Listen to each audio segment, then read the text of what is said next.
육체에 가시를 심어 놓으신 하나님, 이런 제목으로 주의 말씀 함께 나누겠습니다. 한번 제목을 따라할까요? 육체에 가시를 심어 놓으신 하나님. 지금까지 살아오면서 몸에 손가락 끝이나 발가락이나 몸에 가시에 찔려본 경험이 있으신 분이 있을 겁니다. 아마 나는 한 번도 안 찔려봤다 하신 분들이 아마 거의 없지 않겠나 싶습니다. 여러분, 얼마나 아픕니까? 가시에 찔리면 아프죠. 그걸 금방 뽑으면 좋은데 못 뽑고 놔두면 계속 그가 아리고 붓고 욱신거리고 얼마나 힘듭니까? 그런데 가시가 잘 보이지 않기 때문에 뽑히지도 않죠. 너무 힘들 때가 많죠. 오늘 본문에 보니까 바울 사도는 내 몸에 가시가 박혀 있다라고 고백하고 있습니다. 그런데 우리가 박힌 가시는 내가 부주의로 가시에 박힐 수가 있는데, 오늘 바울 사도가 말한 몸에 가시가 박혔다는 그 가시는 본인의 부주의가 아니고 하나님이 바울 사도의 몸에다가 가시를 심어놨다라고 써 있습니다. 오늘 여러분 읽은 본문 12장 7절 중반에 보면 하나님께서 내 몸에 가시를 주셨습니다. 하나님께서 내 몸에 가시를 주셨습니다 라고 써 있습니다. 그런데 가시가 얼마나 힘들고 아픈지 기도해도 응답도 없습니다.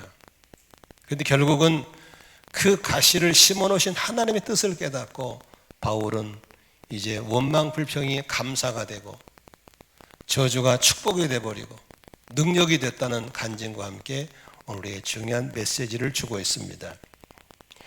바울 사도는 이 가시를 통해서 주신 은혜를 어떻게 깨달았는지, 그걸 어떻게 자랑하게 됐는지를 통해서 오늘 은혜 받게 되시기를 바라고, 여러분에게도 남이 모르는 아픔과 고통이 어떤 것인지 돌아보면서 그걸 어떻게 승화시켜 나갈 것인지 오늘 말씀을 통해서 은혜 입기를 바랍니다.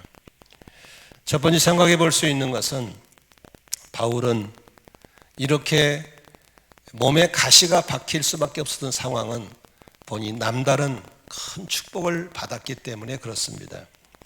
오늘 우리가 읽은 본문 고린도 12장의 1절부터 보시면은 바울이 이런 말을 하고 있습니다. 자랑한 것이 나한테 이룰 것이 없지만 이미 말이 나왔으니 주님께서 보여주신 환상들과 계시들을 말할까 합니다 하면서 자기가 받은 은혜를 간증하기 시작합니다. 그러면서 이 간증은 2절에 보니까 14년 전에 하늘에까지 이끌려 올라갔던 본인의 영적인 체험을 얘기하고 있는 겁니다. 그래서 셋째 하늘에까지 1층천, 2층천, 3층천을 올라가 봤다. 얼마나 신비로운지, 내가 지금 몸 안에 있는지 몸 밖에 있는지를 모를 정도로 신비한 체험이었다라고 기록하고 있습니다. 그런데 4절에 보니까 내가 그렇게 신비한 체험의 낙원에 이끌려 올라가서 말로 표현할 수도 없는, 사람에게서 말해서도 안 되는 말씀을 들었다. 그러니까 아주 그런 깊은 영적인 체험과 함께 깊은 하나님의 메시지까지 듣고 온 것입니다. 이런 어마무시한 하나님의 환상과 능력을 경험하고 나서 왜 이렇게 나에게 이런 깊은 은혜를 주는지 바울은 정확하게 알고 있는 겁니다. 그게 뭐냐면 나를 통해서 이방 선교하라고, 나를 통해서 더 널리 복음을 전하라고 이런 복을 줬다는 사실을 바울은 알고 있는 겁니다.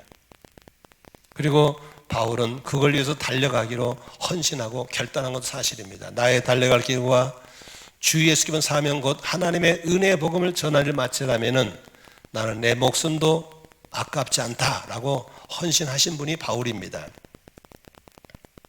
그런데 여러분, 그런 놀라운 환상과 은혜와 능력을 받았고 자기의 미션도 알고 있지만 왜 하나님은 그에게 육체의 가시를 심어 놓았을까? 그것은 오늘 12장 7절에 읽어보면 써 있습니다. 같이 한번 읽어보겠습니다. 내가 받은 엄청난 계시들 때문에 사람들이 나를 과대평가할는지도 모릅니다. 그러므로 내가 교만하게 되지 못하도록, 다시 내가 어떻게? 교만하게 되지 못하도록 하나님께서 내 몸에 뭘 줬다? 가시를 주셨습니다. 그것은 사탄의 하수인하고 달 수 있는데 그것으로 나를 치셔서 나로 하여금 모아지지 못하게, 다시 한번 모아지 못하게, 교만해지지 못하게 하시려는 것이었습니다. 다시 말하면 하나님께서 바울 사도의 몸에다가 가시를 심어 놓은 이유는 바울 사도가 받은 환상과 계시와 능력이 어마무시하니까 그것 때문에 과대평가받고 그것 때문에 교만해질까 봐서 하나님이 몸에다가 가시를 심어놨다라고 써 있고 있습니다. 여기 보세요. 지금 말씀을 들으면서 여러분 생각 속에 아이고 뭐 나는 그런 계시 받은 것도 없으니까 뭐 가시 받길 도 없고 그렇게 생각할 수 있겠죠. 그렇지 않습니다. 사람은 누구나 본능적으로 남에게 없는 게 내게 있으면 그걸 자랑하고 싶은 본능이 있는 겁니다.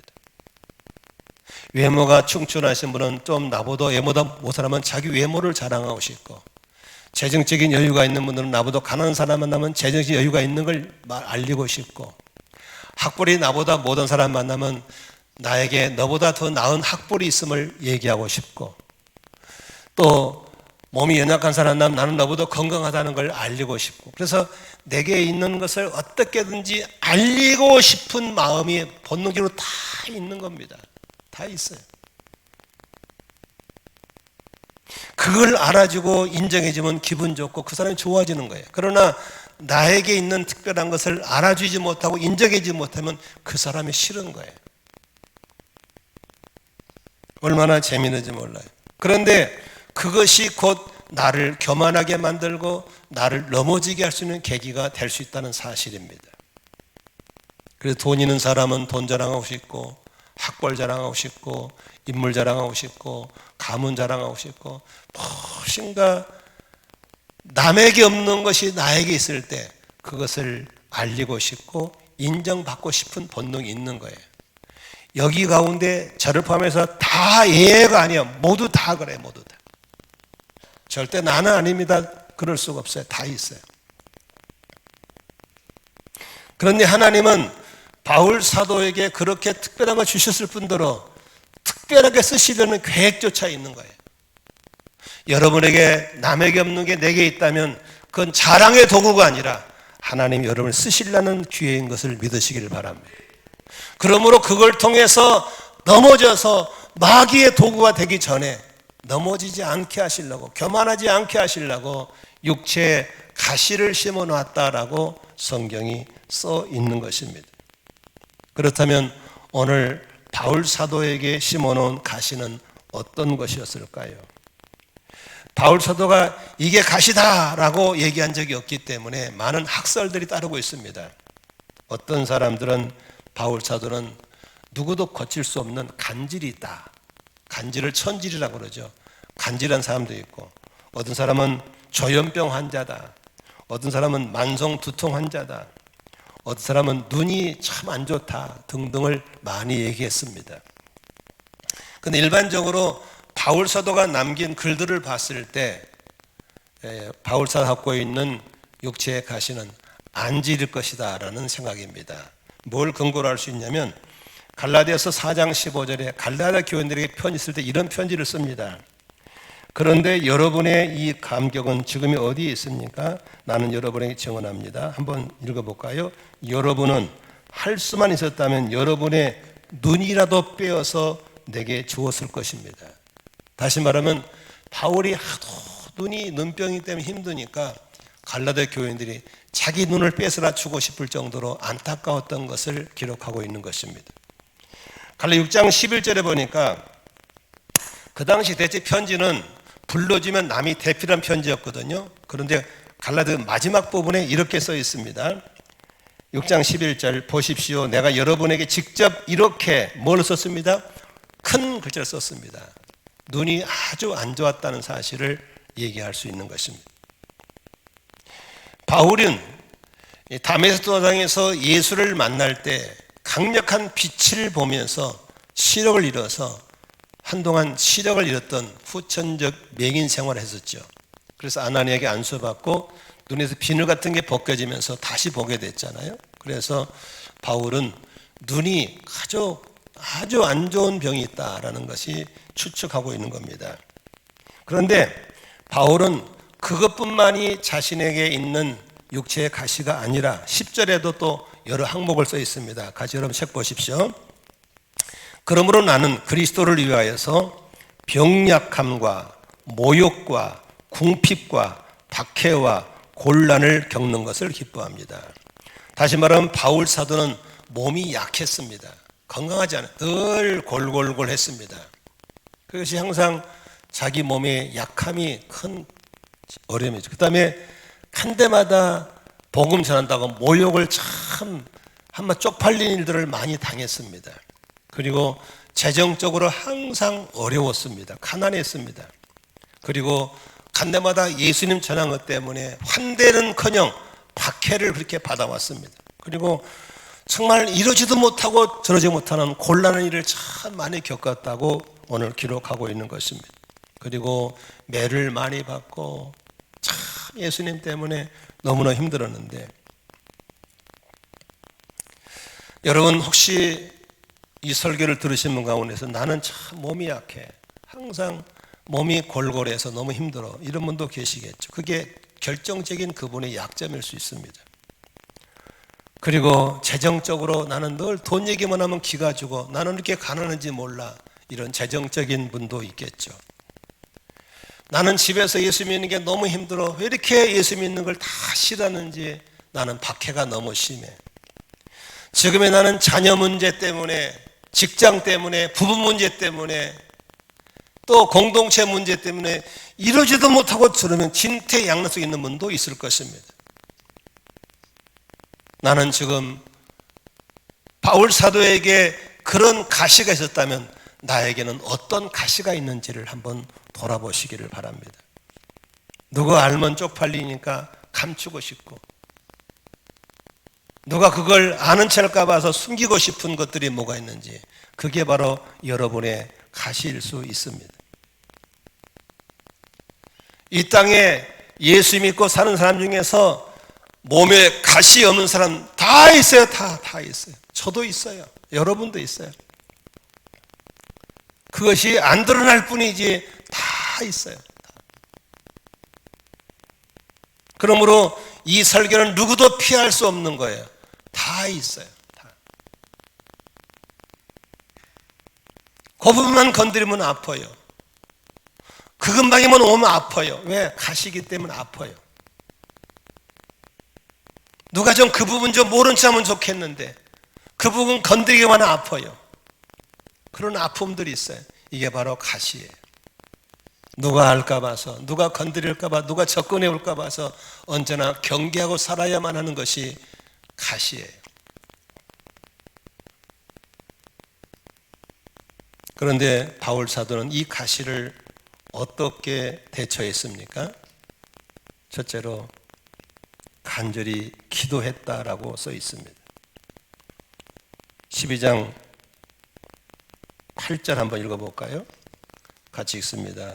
나는 이것을 내게서 떠나게 해달라고 주님께 3번이나 간청하였습니다. 여러분, 우리에게 있는 가시는 아파하고 캄캄한 방에 뒷방에 앉아서 혼자 훌쩍 울고 인생을 낭망하고 좌절하고 주신 가시가 아니에요. 기도하라고 주신 걸 믿으시기 바랍니다. 자식이 속썩이면 자식이 왼수가 아니라 자식을 위해 기도하라고. 남편이 속썩이면 남편이 왼수가 아니라 기도하라고. 몸이 약하면 그것 때문에 인생을 좌절하는 것이 아니라 기도하라고. 돈이 없는 게 자랑이라면 돈이 아니라 그것 때문에 기도하라고. 기도 제목 삼기를 바랍니다. 아멘이시죠? 누구나 다 아픔이 있어요. 기도하는 거예요. 그런데 바울은 기도했더니 응답이 왔어요. 뭐라고 응답이 왔습니까? 그래, 가시 뽑아줄게, 이게 아니에요. 바울 사도는요, 신유 사역자예요. 그가 지나가면 그림자만 지나가도 병이 낫고, 수건만 갖다 입는다 병이 낫는 그런 대단한 사역자예요. 그리고 가는 데마다 엄청난 기적을 일으켰던 기적의 사역자예요. 그러니까 그걸 경험하기 때문에 본인이 아픈 걸 얼마나 기도했겠어요. 근데 기도해도 하나님의 응답이 뭐가 언제, 그래 가시 뽑아줄게, 고쳐줄게, 이게 아니에요. 뭐라고 했어요? 9절에 보니까 네 은혜가 족하다. 다시 말하면 안 뽑아주겠다는 거예요. 안 뽑아주겠다는 거예요. 그러면서 내 능력은 네 그 약한 부분에 머물러 있다라고 얘기하는 거예요. 기가 막힐 일이죠. 그래서 바울 사도가 그런 능력이 나타나고 그렇게 겸손하고 그렇게 그리스도만을 전하는 이유가 뭐냐? 바로 가시 때문에 겸손했고 가시 때문에 능력이 머물러 있었기 때문에 사실을 알게 된, 그 다음부터 그는 가시를 사랑하게 되고 그 가시를 자랑하게 되었다라고 써 있는 것입니다. 오늘 여기 계신 분들 한 분 한 분 만나서 상담해 본 다 있어요. 가시 없는 사람 아무도 없어요. 다 있어요. 그런데 가시를 내 몸에 심어 놓으신 하나님의 뜻이 어디 있을까? 저는 세 가지가 있다고 봐요. 첫째, 교만하지 않고 겸손하게 하려고. 잠언서 18장 12절에 우리말 성경에는 이렇게 써 있습니다. 사람의 마음이 교만하면 파멸이 뒤따르지만 겸손하면 영광이 뒤따른다 그랬습니다. 그런데 그렇게 남이 가지 않는 거 갖고 있고 남이 보지 못한 걸 보면은 교만할 수밖에 없는 거예요. 자랑하고 싶어질 수밖에 없는 거예요. 그러면 결국 넘어지는 거예요. 그래서 3대 부자가 없다고 그러잖아요. 돈 자랑하다가 망하는 거예요. 권력이 승계되지 않아요. 권력 가지신 분이 자랑하다 다 정권 빼앗기는 거예요. 인물 잘생기신 분들 제대로 사놓으면 다 이혼해요. 왜? 교만하기 때문에 그래요. 그러니까 청년들 너무 잘생긴 사람 고르지 마. 그냥 60점 맞으면 살아. 너무 연예인처럼, 아이고 연예인들 다 쎄 팔자가. 돈 있는 사람 넘어집니다. 학벌 좋으신 분 넘어집니다. 그런데 바울 사도는요, 스펙이 너무 좋으신 분이에요. 학벌 끝내줍니다. 집안 끝내줍니다. 태어날 때부터 로마 시민권자입니다. 근데다가 영적인 어마무시한 계시까지 받고 그런 세계를 잡을 비전까지 받았으니 얼마나 대단합니까? 그 사람 육체에 가시가 없었다면 기고만장할 수 있고 마귀가 춤추도록 교만하게 만들 가능성이 있는 사람이에요. 그래서 하나님께 그에게 육체에 가시를 딱 박아놓고 꼼짝 마라, 겸손해라. 그래야만 거기에 뭐가 있다? 은혜가 머물러 있는 겁니다. 아멘이시죠? 두 번째, 여러분, 육체에 가시를 심어놓은 이유는 거기에 능력이 머물러 있기 때문이었어요. 능력이 머물러 있기 때문에. 능력이 머물러 있기. 왜냐하면 약하니까 주님을 의지할 수밖에 없는 것이고, 아프니까 기도할 수밖에 없는 것이고, 내가 할 수 없으니까 할 수 있는 주님께 기댈 수밖에 없는 거예요. 그러다 보니까 거기에 뭐가 머물러 있어요? 그 약한 부분에 능력이 머물러 있게 될 줄로 믿습니다. 그러니까 약함이 곧 강함이 되는 겁니다. 오늘 본문 10절에 보십시오. 끝부분에 뭐라고 그랬어요? 내가 약할 그때에 오히려 내가 강하기 때문이다. 내가 약할 그때가 오히려 강하기 때문이다 그랬어요.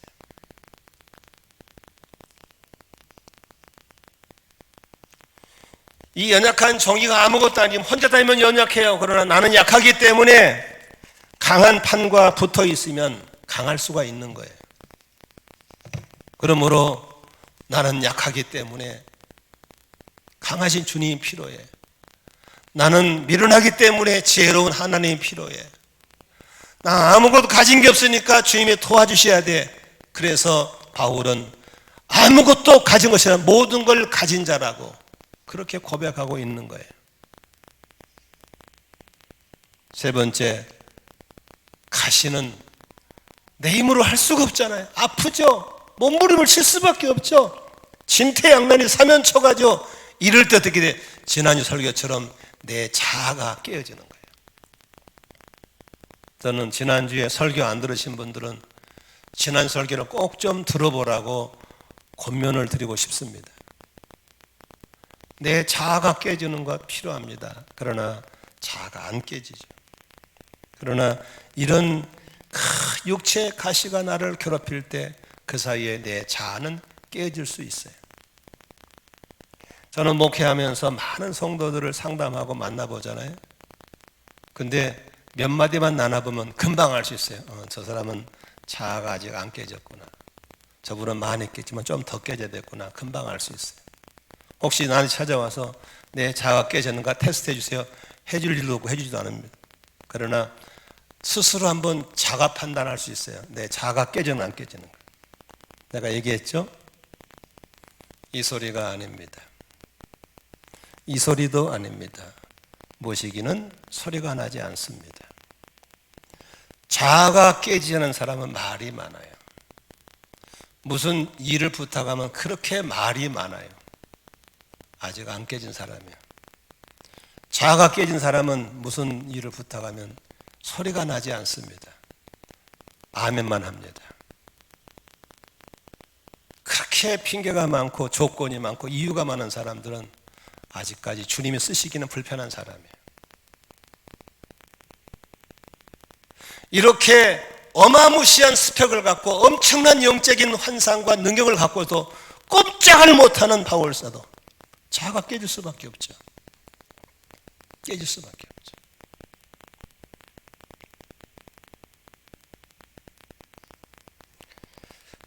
제가 몇 달 전인가 혹시 제 칼럼을 자주 읽으신 분은 기억할 겁니다만은 칼럼에 바이든의 아픈 손가락이라는 이름으로 칼럼을 쓴 적이 있습니다. 미국 대통령 바이든 아시죠?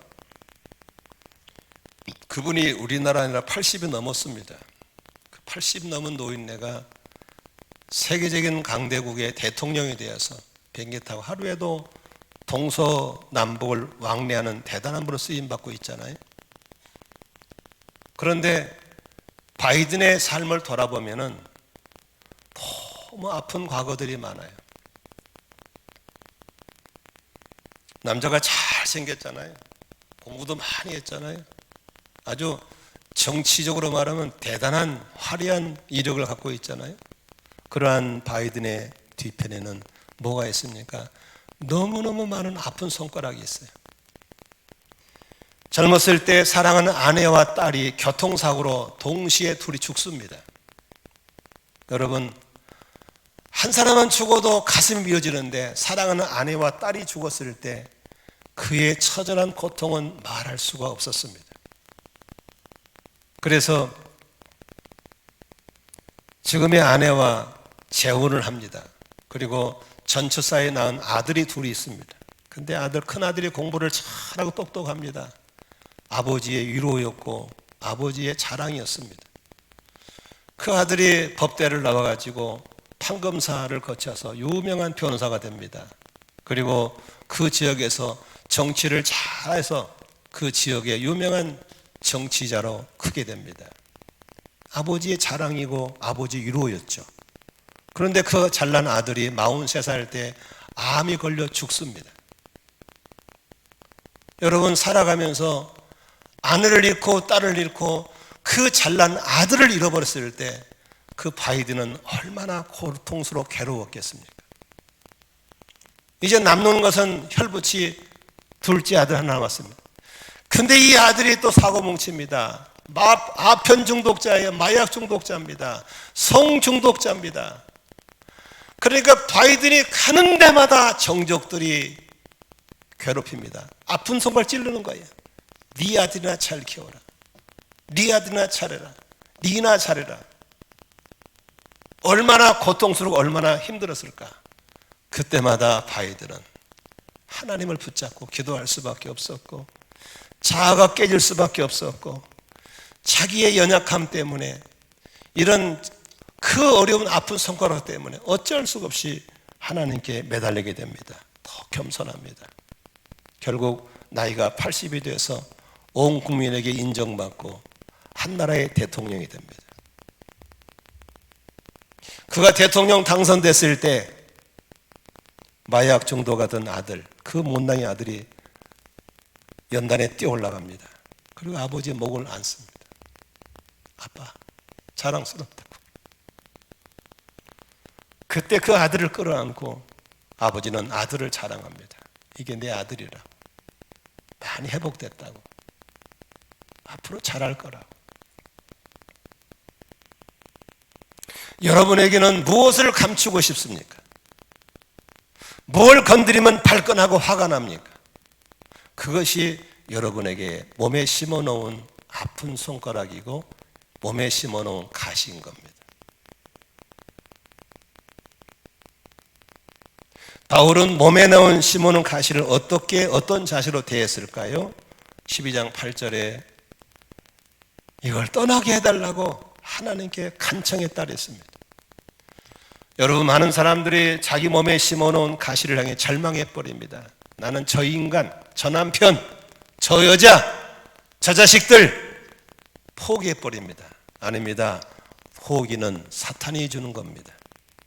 어떤 가시 앞에도 낙심하고 좌절하지 말고 하나님의 깊은 뜻이 있는 걸 믿고 하나님께 간구하고 기도하시기를 주의 이름으로 축원합니다. 기도하라고 주신 거거든. 기도하라고. 두 번째, 아무리 기도해도 응답이 없고 그럴 때는 이제 그 가시를 끌어안아야 됩니다. 오늘 성경에는 뭐라고 했습니까? 이게 네한테 준 은혜다. 그럴 때 바울 사도는 이제 가시로 기도하지 않고 그걸 자랑하기 시작합니다. 오늘 9절을 볼까요? 주님께서 내게 이렇게 말씀하셨습니다. 내 은혜가 내게 족하다. 내 능력은 약한 데서 완전하게 된다. 그러므로 그리스도의 능력이 내게 머무르게 하기 위하여 나는 더욱더 기쁜 마음으로 내 약점들을 자랑하려고 합니다. 내 약점들을 자랑하려고 한다 그랬습니다. 약점을 자랑한다. 강점을 약점을 자랑한다. 왜냐하면 그 약점 때문에 기도하게 되고 약점 때문에 겸손하게 되고 약점 때문에 능력이 머물러 있기 때문에 이제는 약점을 자랑하게 되는 겁니다. 오늘 여러분들은 뭘 자랑하고 다닙니까? 남보다 뛰어난 외모를 자랑하고 남보다 뛰어난 스펙을 자랑하고 남보다 많은 재정을 자랑하고 다닌다면 그것은 사탄이가 교만의 도구로 쓸 확률이 많습니다. 그러나 나에게는 이런 약점이 있습니다. 그걸 또 동네방네에 불고 다닐 필요 없어요. 그럼 바보 되는 거예요. 그냥 물어보면은 숨기지 말고 그렇게 얘기해. 궁금하면 다 알려주는 거. 이게 바로 필요한 지혜인 줄로 믿습니다. 말씀을 좀 정리해 보도록 하겠습니다.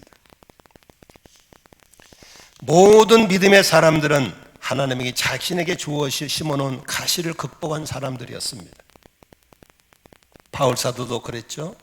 그래서 바울은 결국은 디모데 4장 7절에 보니까 나는 선한 싸움을 싸우고 달려갈 길을 마치고 믿음을 지켰다라고 자기의 삶을 고백하면서 이제 나를 위해서 의의 멸류관이 예비되었기 때문에 의로운 재판을 하나님께 나에게 주실 것이다. 나에게만 아니라 주님께서 나타낼 사모하는 모든 사람 주실 것이다 하면서 멋있는 유언과 함께 생애를 마무리합니다. 사랑의 원자탄인 손양원 목사님 얼마나 멋있고 아름답습니까? 그러나 그에게는 어떤 아픔이 있습니까? 그저 시골 목회하고 있는 목사님의 아들, 공부 잘하는 아들 동인이와 동신이가 6.25 때 지리산 빨치산 공산당들이 잡혀가지고 안재선이라는 사람에게 총 맞아 죽습니다. 아들 하나 잃은 것도 괴롭은데 두 아들이 총에 맞아 죽었을 때 그 아픔은 말할 수도 없습니다. 그런데 그런 놈을 갈갈이 찢어 죽여도 속이 시원할 뿐이날 뿐인데 하나님이 찾아오셔서 그 죽인 내 아들을 죽인 살인자를 양 아들로 삼아라는 주의 말씀 듣고 얼마나 힘들었겠습니까? 덜렁 그렇게 할 수 있겠어요? 하나님 나는 못해요. 난 못해요. 그러나 주님이 찾아오셔서 너를 통해서 보복을 끊어라. 너를 통해 피의 보복을 끊어라고 자꾸 말씀하시는 겁니다. 하나님 말 순종하고 안재선이란 자기 아들을 죽인 살인자를 양아들로 품고 사형장에서 건져 나옵니다. 그러면 그 안재선이가 들어와서 회심하고 아들 노릇하면 얼마나 좋겠어요. 평생을 괴롭힙니다. 안재선이가 술 먹고 깽판 죽이고 안 믿고 얼마나 힘들었겠어요. 그래도 그 큰 사랑, 주의 사랑으로 그를 안고 끌어안고 안고 살다가 소목 돌아가십니다. 그런데 하나님이 기가 막히게 일하십니다. 그 안재선이가 낳은 아들을 향해서 안재 죽을 때 유언을 합니다. 너도 할아버지처럼 목사가 되라는 유언을 합니다. 드디어 진노의 무서운 보복이 끊어지고 그 가정에 안씨라는 집안에 복음의 꽃이 피게 되는 걸 믿으시기 바랍니다. 그래서 그 아들을 죽인 그 안재선이 아들이 목사가 돼서 지금 일산서 목회하고 있습니다. 저희 교단 목사입니다. 가장 힘들고 아픔이 그렇게 겸손의 능력의 영광의 꽃을 피게 되는 걸 믿으시기를 바랍니다. 여러분 잘 알다시피 이화여대 4학년 졸업반이었던 이지선이라는 자매가 있었습니다. 얼마나 이쁘게 생긴지 몰라요. 믿음도 좋아요. 집이 안양입니다.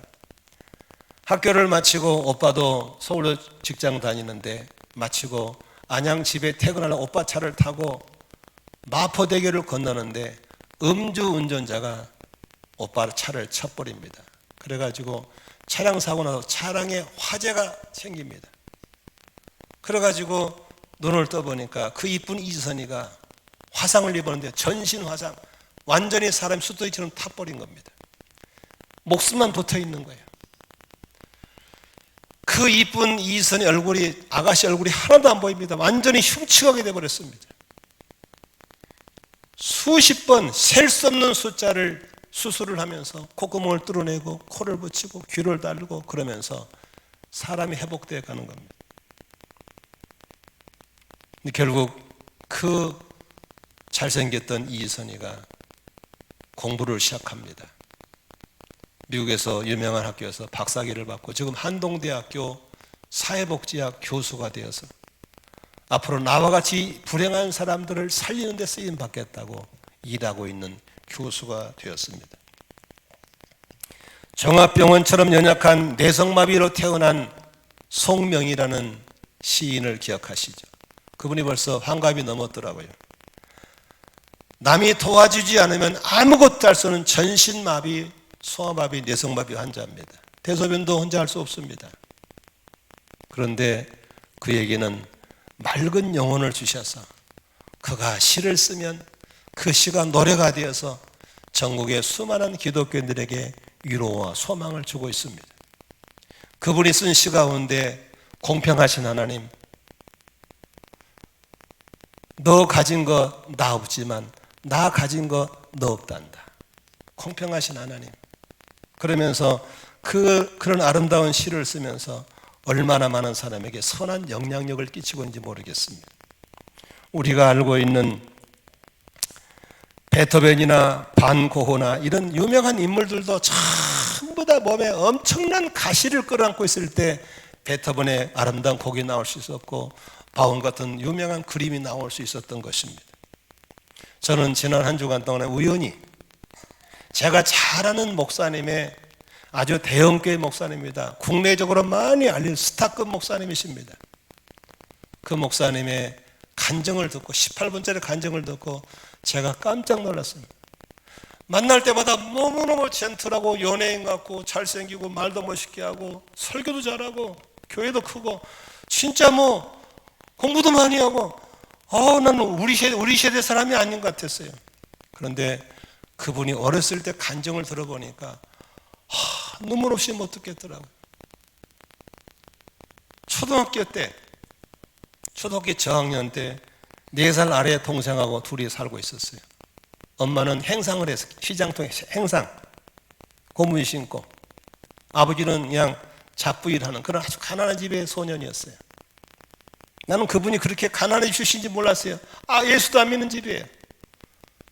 그런데 어머니가 행상하다가 비가 오니까 비 피하려고 튀김집에 비를 피러 들어갔어요.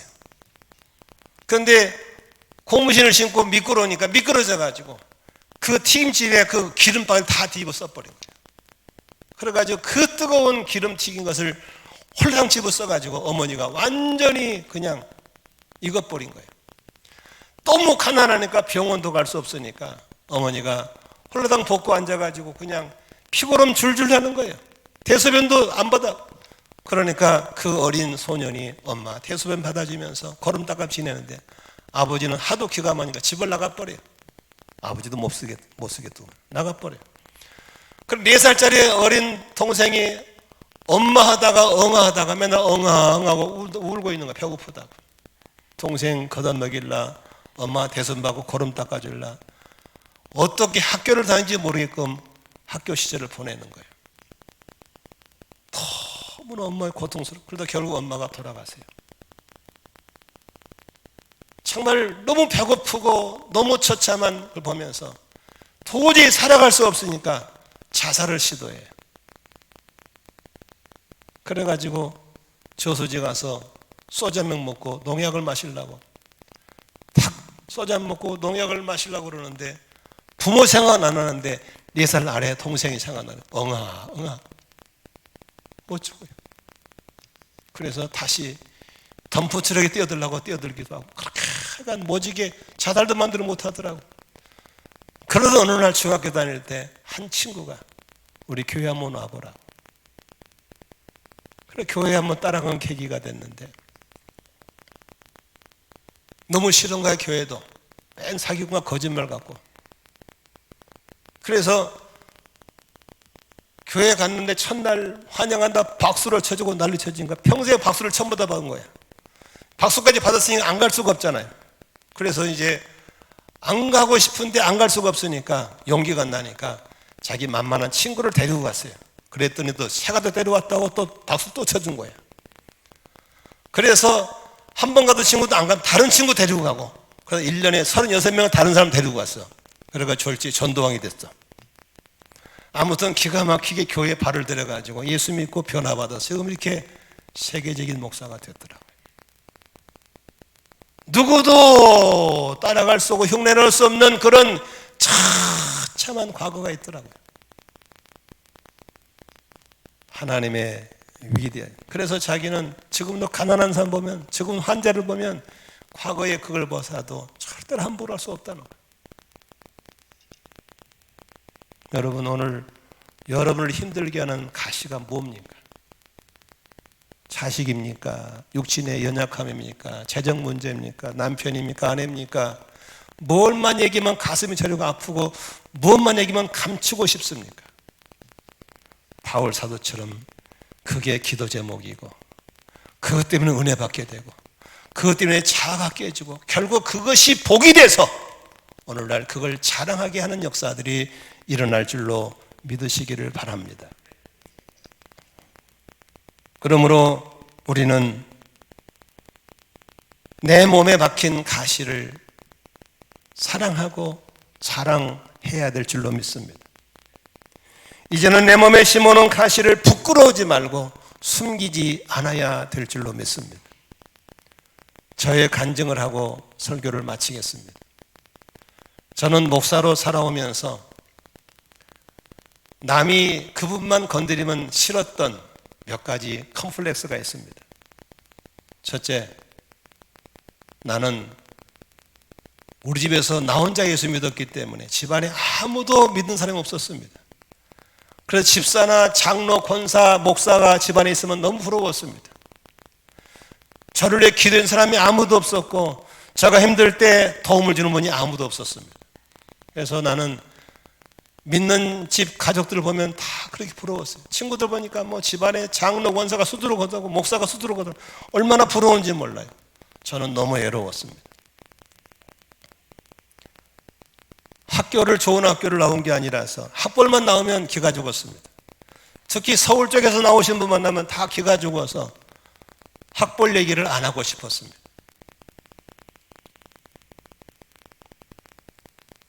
그런데다가 목사님 되면 왜 먹어도 축축하시고 성품도 부처님처럼 온화해야 되는데 성질은 다혈질적이지 너무너무 목사로서 자격이 미비했습니다. 근데다가 목사는 출신 교단이 좋아야 되는데 나는 조그만 군소교단이었습니다. 한때는 순복음교회 목사를 하면서 항상 우리를 오해하는 거예요. 순복음은 저렇게 한다고. 그 다음에 조그만 군소교단이니까 저 작은 교단이 뭐하냐고 그러고 큰 교단들이 항상 득세를 하면서 그렇게 우리를 기죽였어요. 교단 문제만 나오면 힘들었어요. 집안 얘기 나오면 힘들었어요. 학벌 얘기 나오면 힘들었어요. 어느 거 하나 내놓을 게 없었어요. 그런데 하나님께서 그것을 통해서 오늘의 나를 성공자가 되게 만들었어요. 첫째, 교단이 그러니까 철저하게 예수만 전하는 겁니다. 철저하게 성경적으로 가는 겁니다. 그러니까 성경이 아니면 대꾸를 하지 않고 예수 얘기는 하지 않았습니다. 그리고 집안에 나를 위해서 아무도 기도는 없기 때문에 나는 많은 사람에게 기도를 얻어먹어야 됐습니다. 그래서 중보기도 네트워크를 만들고 멘토를 만나고 코칭을 받으면서 수많은 사람에게 저는 겸손하게 도움을 구했습니다.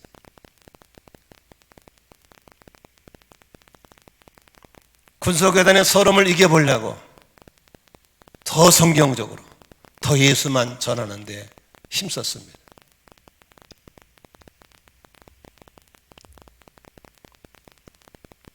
그것이 이제 40년 넘다 보니까 그것이 내게 복이 되어서 전국을 누비면서 그 큰 교단 목사들을 앉혀놓고 복음을 전하는 사람이 되게 만들어줬습니다.